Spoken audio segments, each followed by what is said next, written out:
En y souvent beaucoup de mal des Nations Unies, je défends toujours le rôle que cette grande organisation joue pour la défense du droit et de la justice.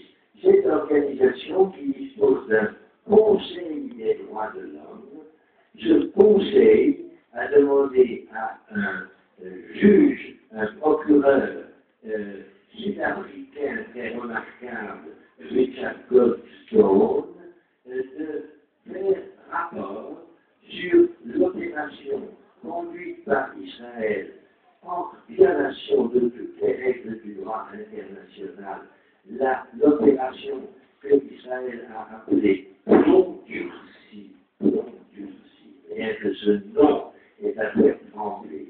Eh bien, Richard Goldstone a réussi à enquêter à Gaza. C'est là que l'opération s'était déroulée en décembre 2008 et janvier 2009. Cette opération a été dramatique pour le peuple de Gaza et Richard Goldstone, dans un rapport qui fait 600 pages et que j'ai eu le privilège d'avoir entre les mains, a énuméré toutes les violations et avec une objectivité de juriste. Je pense que nous avons ici des étudiants de la faculté de droit aussi, qui savent ce que c'est que l'objectivité juridique.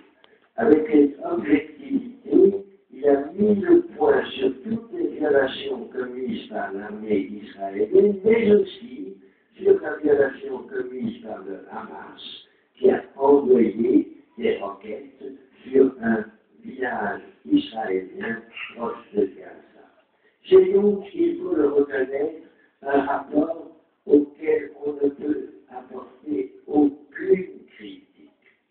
Le gouvernement israélien n'en a pas moins prétendu que M. Goldstone n'était pas impartial, qu'il était mené par des sympathies particulières pour les Palestiniens et par une hostilité particulière à l'égard d'Israël.